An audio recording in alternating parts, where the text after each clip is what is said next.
முகத்தின் வெளிச்சமே இயேசு ராஜனின் முகத்தின் வெளிச்சமே முகத்தின் வெளிச்சமே என் இதயம் இயேசுவுக்கு தெரியும் என் வேதனை இயேசுவுக்கு புரியும் என் தனிமை என் சோர்வுகள் இயேசென்னை தேற்றுவார் இயேசென்னை தேற்றுவார். ஆண்டவரும் இரட்சகருமாகிய இயேசு கிறிஸ்துவின் இனிய நாமத்தினாலே உங்களை வாழ்த்துகிறேன். வீடுகளில் உட்கார்ந்து தொலைக்காட்சியில் இந்த வார்த்தையை பார்க்கிற அன்பு சொந்தங்களுக்கு வாழ்த்துக்கள். இந்த வசனத்தின் வெளிச்சத்தில் இயேசு மட்டும்தான் புகலிடம் என்பதை நான் போதித்து வருகிறேன். அந்த வகையில் தூக்கி எறியப்பட வேண்டியவை என்ற தலைப்பில் நான் உங்களோடு ஒரு சில வார்த்தைகளை அன்பின் பகிர்வாக தர வாஞ்சிக்கிறேன். அதற்கு நான் உங்களுக்கு ஒரு சில சம்பவங்களை மட்டும்தான் நினைப்பூட்ட முடியும். ஏனென்று சொன்னால் இன்றைக்கு செய்தியாக ஒரு பெரிய வார்த்தை அல்ல, இந்த ஒரே ஒரு வார்த்தை என்னுடைய இருதயத்திற்குள்ள ஒரு பெரிய ஒரு தாக்கத்தை கொண்டு வந்தது. தூக்கி எறியப்பட வேண்டியவை. நீங்கள் சுமந்துட்டு நடக்கிறீங்கம்மா, நீங்கள் சுமந்து நடக்கிறீங்க, நீங்கள் தூக்கி எறிஞ்சிருங்க. அதை தூக்கி போட்டால் மட்டும்தான் நீங்கள் இனி வாழ முடியும். உங்கள் காலில் மாட்டுச்சாணம் பத்துடுச்சு, உங்களுடைய செருப்பில் மாட்டுச்சாணம் பட்ட உடனே செருப்பை தூக்கி போடுறீங்களா, இல்லை நீங்கள் செருப்பை கழுகுறீங்களா? அதை கழுகி திரும்ப பயன்படுத்துகிறீங்க. அதுபோல அந்த மாட்டுச்சாணத்தை நீங்கள் தூக்கி எறிவதை போல உங்களிடத்தில் ஒட்டி கொண்டு இருக்கக்கூடிய சில காரியங்களை இன்றைக்கு தூக்கி எறிவதற்காக பரிசுத்த ஆவியானவர் உங்கள் மத்தியில் கடந்து வந்திருக்கிறார். திருப்பிக் கொள்ளுங்கள். யோனா 1வது அதிகாரம் அதில் உள்ள 11-12 வசனங்கள். பின்னும் சமுத்திரம் அதிகமாய் கொந்தளித்துக் கொண்டிருந்தபடியால் அவர்கள் அவனை நோக்கி, சமுத்திரம் நமக்கு அமரும்படி நாங்கள் உனக்கு என்ன செய்ய வேண்டும் என்று கேட்டார்கள். பாருங்க, நல்லா கவனித்துக் கொள்ளுங்க. இந்த சத்தியம் எப்படி நமக்கு இன்றைக்கு வருகுதுன்னா, யோனாவுடைய காரியம் உங்க எல்லாருக்கும் தெரியும். யோனா நடந்த எல்லா சம்பவத்தையும் பார்த்துட்டு இருக்கும் பொழுது யோனா எதை பத்தியும் கவலைப்படாம என்ன பண்ணிட்டு இருந்தாராம்? தூங்கி கொண்டிருந்தார். அடித்தட்டுல தூங்கி கொண்டிருந்தார். உங்க வாழ்க்கையில இப்படி தூங்கி கொண்டிருக்கக்கூடிய சிலரை தேவனே தந்திருப்பார். யோனா கேர் ஆஃப் பிளாட்ஃபார்ம்ல உள்ள ஆள் இல்லை. அவன் தேவனால பயன்படுத்தப்படக்கூடிய ஒரு பெரிய மனுஷன், ஒரு தேவ மனுஷன், ஒரு தீர்க்கதரிசி. ஆனால் அவன் கம்ஃபர்ட் ஜோனுக்காக படுத்திருக்கிறார். இப்போ உங்க வாழ்க்கையில சிலர் கம்ஃபர்ட் ஜோனுக்காக உட்கார்ந்துக்கிடுவாங்க. அது புருஷனா இருக்கலாம், மனைவியா இருக்கலாம், பிள்ளையா இருக்கலாம், உங்க அம்மா அப்பா இருக்கலாம், மாமனார் மாமியார் யாரா வேணா இருக்கலாம், பரலோக பங்காளர்களாக கூட இருக்கலாம். கம்ஃபர்ட் ஜோன்ல உட்காந்துக்குவாங்க. இன்றைக்கு கர்த்தர் சொல்லுகிற காரியம், இந்த ஜோனை ஒன்னில் நீ விட்டுட்டு வெளியே வா, இல்ல தூக்கி போட்டுரு. அப்போ அவன்கிட்ட கேட்குறாங்க, இது ஏன் நடக்குது? என் அருமையான சகோதரனே, கர்த்தருடைய ஊழியத்தை செய்து கொண்டிருக்கிறீங்களா? நல்ல பிஸ்னஸ் பண்ணி கொண்டிருக்கிறீங்களா? அல்லது உங்களுடைய குடும்பம் சந்தோஷமாக போய் கொண்டிருக்கும் பொழுது உள்ளால சில பிரச்சனைகள் தெரியுது, உங்களுக்கு தெரியுது, வீட்டுக்குள்ளே என்ன ஒன்று நடக்குது. ஒரு அருமையான சகோதரன் என்ன சொன்னார், பிரதர், என் வீட்டில் நான், மனைவி, பிள்ளைகள், என்னுடைய தாய் தகப்பன் எல்லாரும் இருக்கிறோம் பிரதர், ஆனால் எங்கள் வீட்டுக்குள்ளே வேற யாரோ நடமாடுறது போல தெரியுது. யோனாவுக்கு தெரியும் இங்கே பிரச்சனை நடக்கிறதுக்கு நான் தான் காரணம். வாசிங்க. அதற்கு அவன், நீங்கள் என்னை எடுத்து சமுத்திரத்தில் போட்டு விடுங்கள், அப்பொழுது சமுத்திரம் உங்களுக்கு அமர்ந்திருக்கும். இந்த அடுத்த வார்த்தையை கவனிச்சிடுங்க. என் நிமித்தம் இந்த பெரிய கொந்தளிப்பு உங்கள் மேல் வந்தது என்பதை நான் அறிவேன் என்றான். என் நிமித்தம் இந்த பெரிய கொந்தளிப்பு உங்கள் மேல் வந்தது என்பதை நான் அறிவேன். நல்லா கவனிச்சிடுங்க. பரிசுத்த ஆவியானவர் உங்களுக்கு சொல்லுகிற காரியம், நீங்கள் சில லக்கேஜை தூக்கி நடக்கிறீங்க.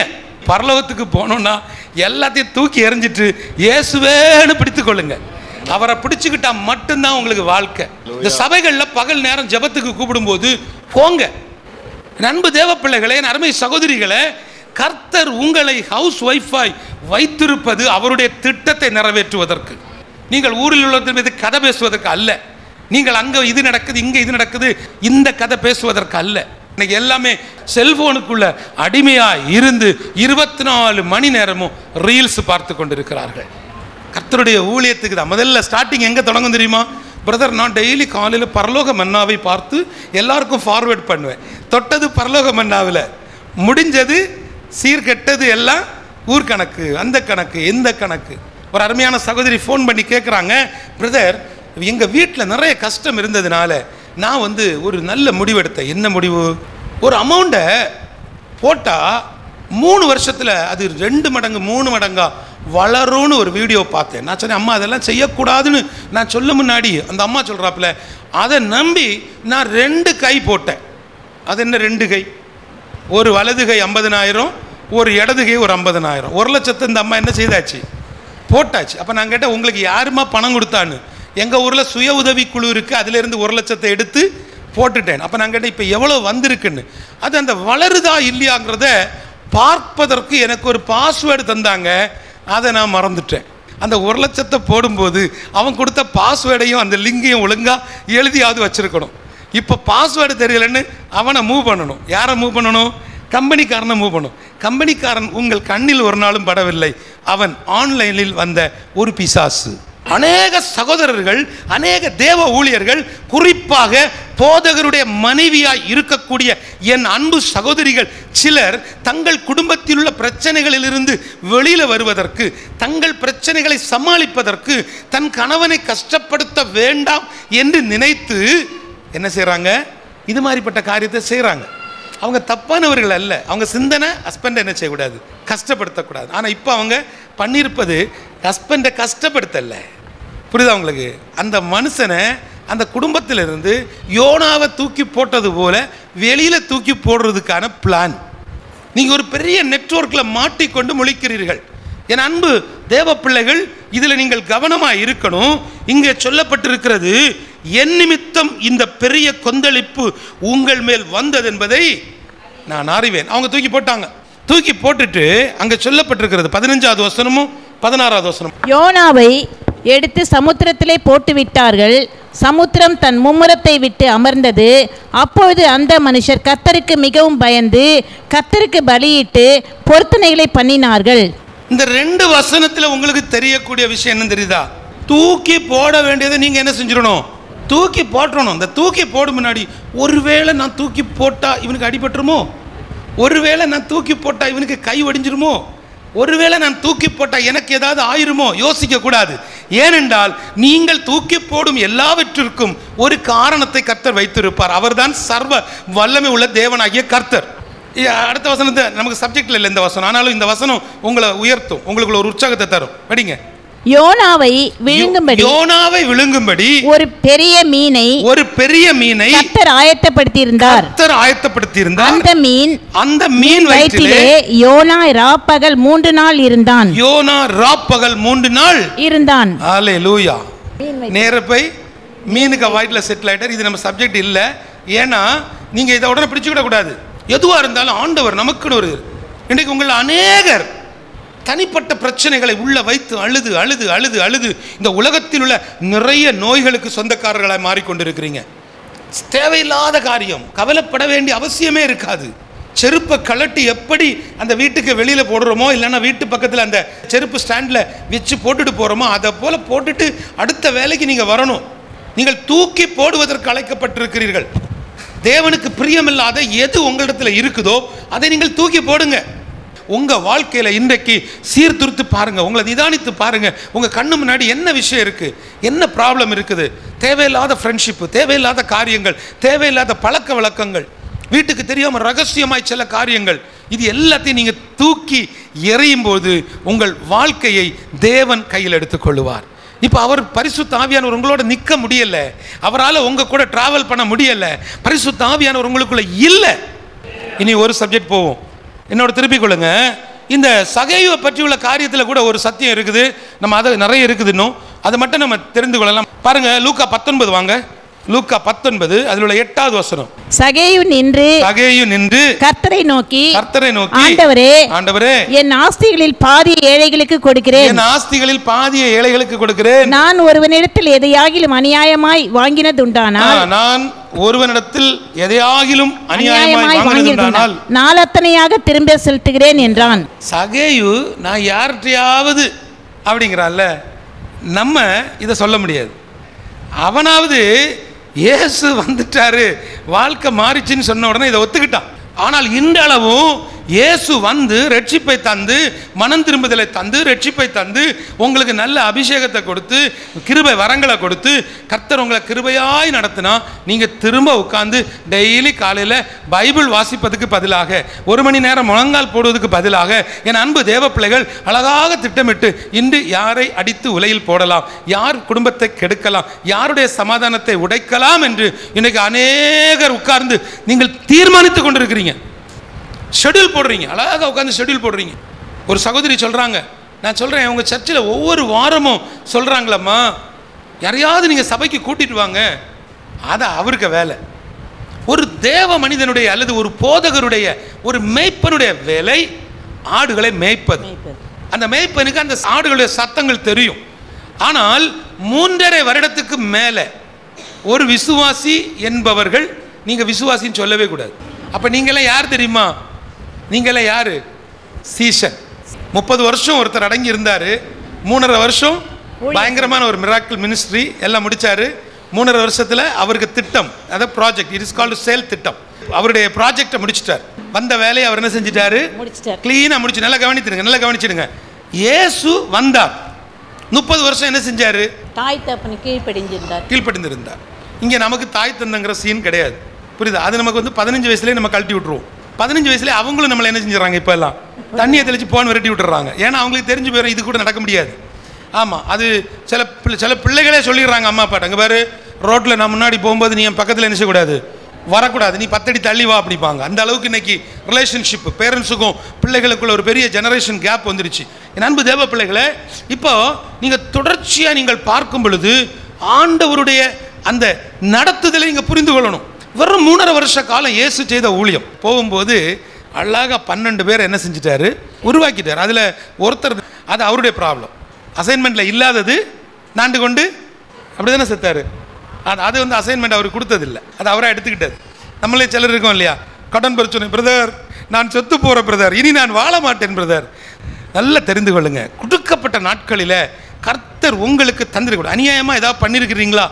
அநியாயமாக ஏதாவது காரியம் பண்ணியிருக்கிறீங்களா? இன்னைக்கு அதை தூக்கி போடுங்க. அது வேண்டாம். அது உறவாக இருக்கலாம், பழக்கமாக இருக்கலாம், ஃப்ரெண்ட்ஷிப்பாக இருக்கலாம், ஒரி பண்ணாதீங்க, தூக்கி போடுங்க. ஒரு 3 நாள் கஷ்டமாக இருக்கும், ஒரு 3 நாள் எப்படி இருக்கும்? ஆமாம், நம்மளை விட்டு ஒருத்தங்க வெளியே தூக்கி போடுறாங்க, இல்லைன்னா நம்மளை விட்டுட்டு போகிறாங்கன்னா ஹாப்பியாக ஃபீல் பண்ணுங்கள். ஏன் தெரியுமா? 3 நாள் நீங்கள் கஷ்டப்படுவீங்க, உங்கள் மனதுக்கு வலி இருக்கும். 3ஆவது நாள் இயேசு உயிர் தெழுந்தது போல நீங்களும் உயிர் தெழுவீர்கள். கர்த்தர் உங்களுடைய வாழ்க்கையை கட்டி எழுப்புவார். அல்லேலூயா. ஏன்னா நீங்கள் உட்காந்து என்ன தெரியுமா பண்ணுறீங்க? அதே அந்த அழுக்கு, அதே கந்தல் எல்லாத்தையும் தூக்கி பேக்கில் தூக்கி போட்டு அப்படியே என்ன செய்றீங்க? சமந்துட்டு போகிறீங்க. பாதி பாவத்தையும் நம்ம தான் சுமக்கிறோம். அவர் ஏற்கனவே நமக்காக எல்லாத்துக்கும் சிலுவையில் அடிக்கப்பட்டாச்சு. ஆனால் நம்ம என்ன செய்கிறோம்? விடமாட்டேன், எங்கள் சர்ச்சில் தெரிஞ்ச பிரச்சனை ஆயிரும், எங்கள் ஹஸ்பண்டுக்கு தெரிஞ்சால் பிரச்சனை ஆயிரும், என் வீட்டுக்காரருக்கு ஒத்துக்கிடவே மாட்டார். ஆனால் வீட்டுக்காரருக்கு தெரியாமல் காணிக்க மட்டும் அள்ளி கொடுப்பாங்க. யாராவது வீட்டில் பார்த்துட்டு இருக்கிறவங்க, என் ஹஸ்பண்டுக்கே தெரியாமல் ஊழியத்துக்கு கொடுக்குறேன், இந்த ஊழியத்துக்கு அனுப்பாதீங்க. கணவனுக்கு தெரியாமல், பிள்ளைகளுக்கு தெரியாமல், ஒருத்தருக்கும் தெரியாமல், பிரதர் நான் 2000 ரூபா அனுப்பியிருக்கேன், யாருக்கிட்டையும் சொல்லிடாதீங்க, உன் காணிக்கை அங்கீகரிக்கப்படவே படாது, என்கிட்ட உள்ள ரசீது புக்கில் மட்டும்தான் அது வரும், அவர் ஏற்றுக்கொள்ள மாட்டார், எழுதி வைத்துக் கொள்ளுங்கள். அநேக விசுவாசிகள் இன்றைக்கு தாங்கள் போகிற ஆலயங்களில் அந்த ஆலயத்தின் தேவைகளை சந்திப்பதில்லை, அந்த ஆலயத்தினுடைய மேய்ப்பனுடைய காரியங்களை கொடுப்பதில்லை, அவர்களுக்கு கொடுக்க வேண்டிய முக்கியத்துவத்தை கொடுப்பதில்லை, தசமபாகத்தை கொடுப்பதில்லை. ஏதாவது ஒரு ஊழியத்துக்கு கொண்டு போய் கொடுத்துக்கிட்டு யாரோ ஒருத்தர் சொன்ன, பிரதர் வீட்டுக்காரருக்கு மட்டும் தெரிஞ்சிடக்கூடாது, பெரிய பிரச்சனை வேண்டாங்கிற, வேண்டாம். ஆசீர்வதிக்கப்பட்ட பணம் 100 ரூபாவா இருக்கட்டும், நல்ல நிலம் எதுன்னு தெரியாமலே, பிரதர் 30 வருஷமா நாங்கள் அந்த ஊழியத்தை கொடுத்துட்டு இருக்கிறோம், அதை நாங்கள் நிறுத்தவே முடியாது. வளர வேண்டிய, வளர்ந்து துளிர்த்து நிற்க வேண்டிய தரிசனங்களுக்கு கை கொடுப்பதற்கு தான் ஆண்டவர் உங்களை நிர்மூலமாக்காமல் வைத்திருப்பது. ஒருத்தருக்கு சுவிசேஷம் சொல்றது கிடையாது, பைபிள் வாசிப்பு கிடையாது, அதிகாலை ஜபம் கிடையாது, குடும்ப ஜபம் கிடையாது. ஆண்டவரே ஆசீர்வதியும், நீர் இப்போது முந்தியை போல் எனக்கு ஒன்றும் தருவதில்லை, அவளுக்கு மட்டும் எல்லாவற்றையும் கொடுக்கிறீர், அந்த பக்கத்து வீட்டுக்காரர் 3 மாடி கட்டியிருக்கிறார், அவர்கள் 2 கார் வாங்கியிருக்கிறார்கள், நீர் எனக்கு, நீ தான் முன்ன மாதிரி இல்லையே, நீங்கள் தான் இப்போ டிஜிட்டல் பிலீவர் ஆகிட்டீங்களே. மல்லாக்க படுத்துட்டு அப்படியே ஆன்லைனில் ப்ரோக்ராம் பார்த்துக்கிட்டு, அங்கே பாரு ஒரு 150 ரூபா அவருக்கு ஜிபே போட்டு விட்ரு, ஜப மையங்களுக்கு ஃபோன் பண்ணி நீங்கள் உட்காந்துக்கிட்டு, ஐயா என் கணவனுடைய ரட்சிப்புக்காக ஜெபம் பண்ணுங்க. சிஸ்டர் இப்போ என்ன பண்ணுறீங்க? நான் இப்போ தான் பிரதர் சீரியல் பார்த்துட்டு இப்போ தான் பிஸியாக இருக்கேன். இவர் சீரியல் பார்த்துட்டு பிஸியாக இருக்கணும், நாங்கள் குடும்பமாக உட்காந்து இவர் புருஷனுடைய ரட்சிப்புக்காக ஜெபிக்கணும். இது எந்த ஊர் ஊழியம்? அந்த ஊழியம் இங்கே இல்லை. நீங்கள் ஜெபிக்கணும், நீங்கள் அழணும். ஆண்டவரே நான் எதை தூக்கி போடணும்னு இப்போ ஜெபிக்க போகிறீங்க, கர்த்தர் உங்கள்கிட்ட பேசுவார். எதை தூக்கி எறியணும், என்னிடத்தில் என்ன இருக்குது, என்னிடத்தில் என்ன இருக்குது, எதை ஒழிச்சு வச்சிருக்கிறேன். அன்னைக்கு அந்த விதவை சகோதரி சொன்னால், எலியாட்ட போனோன்னு சொன்னால், என்கிட்ட ஒரு குடம் எண்ணெய் இல்லாமல் வேற ஒன்றுமே இல்லை. உங்களுக்கு என்ன தெரியும்? உங்களுக்கு குடம் இருக்குதுன்னு தெரியாது, எண்ணெய் இருக்குதுன்னு தெரியாது, வீட்டுக்குள்ளே யார் வந்தால் யார் போனால் ஒன்றும் தெரியாது. சைட்லோடி ஒருத்தன் மேலே போயிட்டு கீழே போகிறான், இந்த பக்கம் பார்த்தா ஒருத்தன் வந்து சிரிச்சிட்டு போகிறான், அந்த பக்கம் பார்த்தா ஒருத்தன் மெசேஜ் அனுப்பிட்டு இருக்கிறான், பிள்ளை எங்கே நிற்குதுன்னு தெரியல, ஒருத்தன் காமௌண்டில் வந்து நின்று பேசிட்டு போகிறான், திடீர்னு பார்த்தா ஒரு ஆள் பைக்கில் வந்து கூப்பிட்டு போகிறாரு. நான் சொல்லுவதெல்லாம் நம்முடைய குடும்பங்களை தகர்க்கக்கூடிய ஒரு பெரிய ஒரு நெட்வொர்க் வேலை நடந்து கொண்டு இருக்குது. அதில் நம்முடைய பிள்ளைகளை சிக்க வைத்து விடாதபடிக்கு என் அருமை பெற்றோர்கள் நீங்கள் ஜெபிக்க வேண்டும். அதுக்கு ஒரே வழி, வீட்டுக்குள் இருக்கக்கூடிய அல்லது உங்கள் தனிப்பட்ட வாழ்க்கையில் இருக்கக்கூடிய, உங்கள் இருதயத்தில் இருக்கக்கூடிய, உங்கள் தொலைபேசியில் இருக்கக்கூடிய, உங்கள் தனிப்பட்ட வாழ்க்கையில் இருக்கக்கூடிய சில ரகசியமாய் தூக்கி எறிய வேண்டிய காரியங்களை இன்னைக்கு தூக்கி எறியுங்க. பரிசுத்த ஆவியானவர் உங்களோடு இடைபடுவார். உங்கள் வாழ்க்கை அடுத்த நிலைக்கு போயிடும், உங்கள் லைஃப் அடுத்த ஸ்டைலுக்கு போயிடும். அப்படியே நீங்கள் மாறிடுவீங்க, உங்களுக்கு புரியாது. ஆண்டவர் உங்கள்கிட்ட முழங்கால நின்று ஜெபிக்க சொல்லுவார். அன்னைக்கு தான் உங்களுக்கு என்ன வரும் சொல்லுங்கள்? முழங்கால் வலி வரும். கர்த்தர் சொல்லுவார், நீ இந்த ஆள்கிட்ட போய் இதை பேசுன்னு சொல்லுவார். முந்தின நாள் அவனுக்கு உங்களுக்கு ஒரு சண்டை நடக்கும், நெட்வொர்க் கட்டு. இதை ஓவர் கம் பண்ணுவன் தான் சாதிக்க முடியும். உங்களை நடத்துவேன்னு அவர் கையை பிடிச்சிட்டா கடைசி வரைக்கும் அவர் நடத்துவார். நீங்கள் செய்ய வேண்டியது, உங்கள்கிட்ட இருக்கக்கூடிய அந்த தேவையில்லாத சில காரியங்களை தூக்கி இன்னைக்கு எறிங்க. உங்களுக்கு தெரியும் உங்ககிட்ட என்ன பிரச்சனை இருக்குது, என்ன பாடு இருக்குது, உங்கள்ட்ட ஏதாவது வியாதி இருக்கா, பலகீனம் இருக்கா, தூக்கி எறிங்க. நான் ஒரு நல்ல ஒரு அழகான ஒரு சப்ஜெக்ட் வச்சுருந்தேன். இதை பார்த்தீங்கன்னு சொன்னால் மார்க் 5:26 மார்க் 5 இந்த சம்பவம் இருக்குது. நான் முடிக்கிறேன் பாருங்களேன். இது ஆண்டவர் உங்களோடு நிச்சயமாக இந்த வார்த்தையின் மூலமாக அவர் பேசுவார். ஏன்னா 12 வருஷம் பெரும்பாடுள்ள ஒரு ஸ்திரீ செய்த ஒரு காரியம். அதில் அந்த 26வது வசனம் மட்டும் வாசிங்களா. அநேக வைத்தியர்களால் மிகவும் வருத்தப்பட்டு, நல்ல கவனிங்க, தனக்கு உண்டானவைகள் எல்லாம் செலவழித்தும் சற்றாகிலும் குணமடையாமல் அதிக வருத்தப்படுகிற பொழுது இயேசுவை குறித்து கேள்விப்பட்டு, நான் அவருடைய வஸ்திரங்களை ஆகிலும் தொட்டால் சொஸ்தமாவேன் என்று. நல்ல கவனிங்களேன். 12 வருஷமா பெரும் பாடுள்ள ஒரு ஸ்திரீ. அவள் அங்கே தூக்கி எறிஞ்சது என்னது? அவளை எதை தூக்கி எறிஞ்சா? மெடிசினால எனக்கு நடக்கும், இந்த ஸ்கேன் எடுத்தால் எனக்கு கிளியர் ஆகும், ஒரே அடியாக தூக்கி எறிஞ்சிட்டான். உங்களுக்கு புரியுதா? இந்த விசுவாசத்தோடு நம்ம ஜெபிப்போம். அவள் வேற ஒன்றும் சாதிக்கலை. அவள் செய்தது நான் நல்லா தியானித்து பார்த்தேன். எனக்கு ஆண்டவர் திரும்ப ஆவியானவர் பேசின காரியம் 2 விஷயம். ஒன்று, இயேசுவை பற்றி அவள் கேள்விப்பட்டாள். வீடுகளில் உட்கார்ந்து இந்த வார்த்தையை பார்க்குற நீங்கள் ஒருவேளை கிறிஸ்துவை பற்றி அறியாதவர்களாக இருக்கலாம். இயேசுவை நீங்கள் அறிந்து கொள்ளுங்கள் முதலாவது. 2வது நீங்கள் செய்ய வேண்டிய மெயின் காரியம் என்ன தெரியுமா? மிக முக்கியமான காரியம், இயேசுவை அறிஞ்ச உடனே நீங்கள் எதை பிடிச்சிட்டு இருக்கிறீங்களோ அதை தூக்கி போட்டுருங்க. இப்போது மருத்துவம், அதாவது நம்ம மெடிசின் சாப்பிட்றாங்க இல்லையா, அந்த வைத்தியம்னு சொல்லுவாங்க. வைத்தியம் நீங்கள் எடுக்கக்கூடாது. வைத்தியம் எடுக்கிறது பைத்தியம் வாங்க. அல்லனா எனக்கு நீ மருந்து வேண்டான்னு தூக்கி போடும் பொழுது அந்த பிரதிஷ்டை உனக்கும் தேவனுக்குமாய் இருக்க வேண்டும். இது ஒன்றும் புதிய சத்தியம் இல்லை, உங்களுக்கு தெரிஞ்ச விஷயம்தான். இனி நான் மருந்து எடுக்க மாட்டேன், இப்போ இன்னைக்கு ரைட் நவ், இப்போ ஜபத்தில் நீங்கள் பொருத்த பண்ணிட்டு போங்க. உங்கள் வீட்டுக்குள்ளே இருந்து நீங்கள் பயன்படுத்தக்கூடிய மருந்துகள் எல்லாம் வெளியே போகும். நம்முடைய பிரச்சனை என்ன தெரியுமா?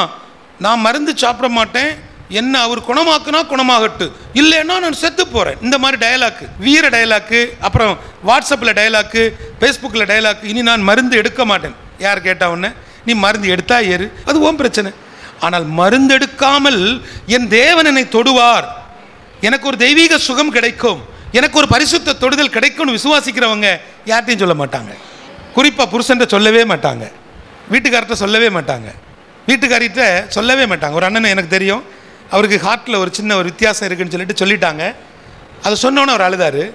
அப்போ நான் கேட்டேன், எதுக்கு நான் அழுறீங்க அப்படின்னு. அவர் சொன்னார், என்னமோ தெரில டாக்டர் இந்த மாதிரி சொல்லியிருக்கிறாங்கன்னு. அன்னையிலேருந்து அவர் என்ன செய்வார்னா, சின்ன காரியத்துக்கும் பயப்படுவார். ஆனால் மனைவிட்ட மட்டும் அவர் சொல்லவே இல்லை. நடந்த ஒரு காரியம், ஒரு வீட்டு ஜபக்கூட்டத்துக்கு நான் போய் அழைக்கப்பட்டிருந்தேன். அங்கே நான் போகும்பொழுது ஒரு முக்கியமான ஒரு காரியம் அங்கே நடந்துச்சு.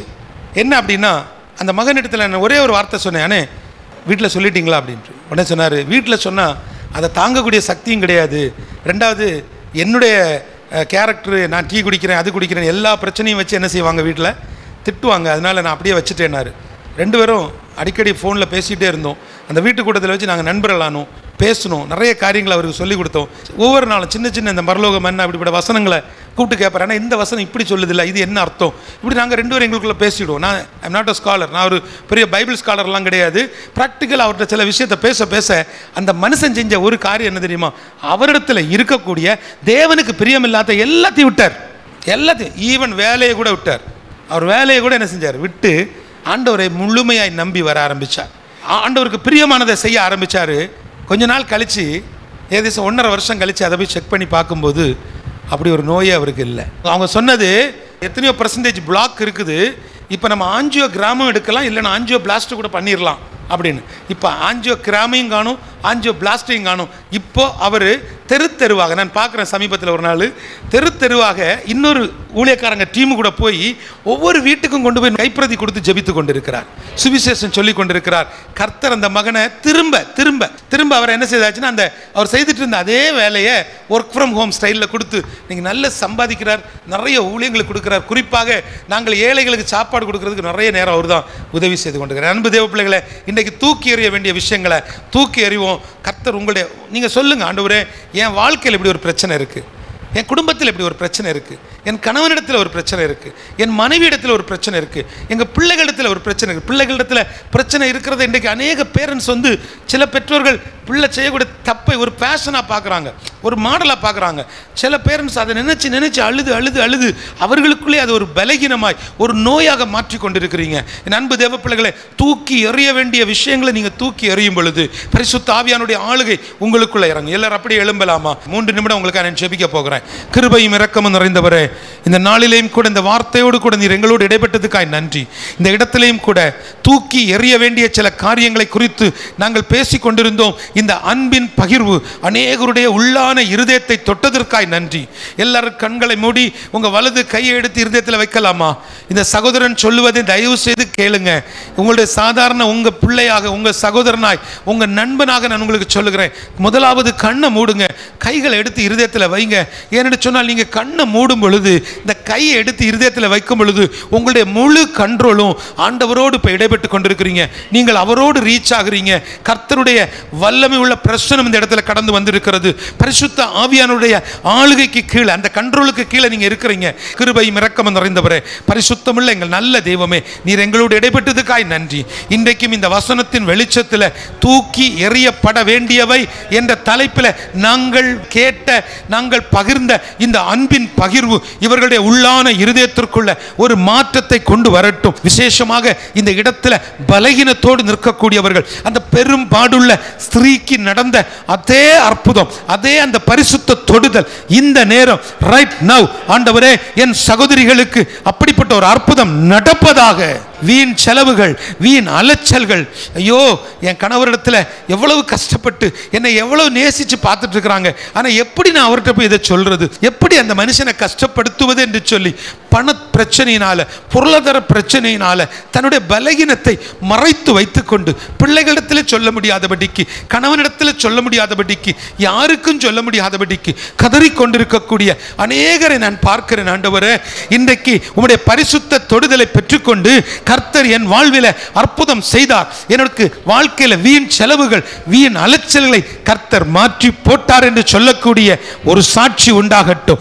அதற்கு நீங்கள் செய்ய வேண்டிய ஒரே ஒரு காரியம், தூக்கி எறிய வேண்டிய காரியங்கள், தூக்கி எறிய வேண்டிய பொருட்கள், தூக்கி எறிய வேண்டிய உறவுகள், தூக்கி எறிய வேண்டிய விலையேற பெற்ற சில பொருட்கள் எதுவாயிருந்தாலும், தேவனுக்கு பிரியமில்லாத எதுவும் என் வீட்டுக்குள்ள இருக்க கூடாது என்று சொல்லி முடிவெடுங்க. சகோதரி, கர்த்தர் உன்கிட்ட பேசக்கூடிய காரியம் என்ன தெரியுமா? தேவனுக்கு பிரியமில்லாத சில பழக்க வழக்கத்தை உனக்குள்ள வச்சிருக்கிற, இது யாருக்கும் தெரியாதுன்னு, அது இருக்க இருக்க இருக்க உன் குடும்பத்தில் உள்ள உறவை அது கெடுக்கும், சமாதானத்தை கெடுக்கும். தூக்கி எறி, கொந்தளிப்பு நிறுத்தப்படும். இன்னைக்கு கர்த்தர் உன்னோடு பேசுகிறார். வீடுகளில் உட்கார்ந்து இந்த வார்த்தையை கேட்டுக்கொண்டிருக்கக்கூடியவர்கள், குடும்பத்துக்குள்ள பரிசுத்த ஆவியானவர் அவருடைய ஆளுகைக்கு இடம் கொடுங்க. பரிசுத்த ஆவியானவர் என்பவர் பாதியில் வந்தவர் அல்ல, அவர் ஆதியில் வந்தவர். அவர் எந்த சபைக்கும் பொதுவானவர் அல்ல, அது அவர் உன்னுடைய ஆத்மாவுக்கு சொந்தமானவர்.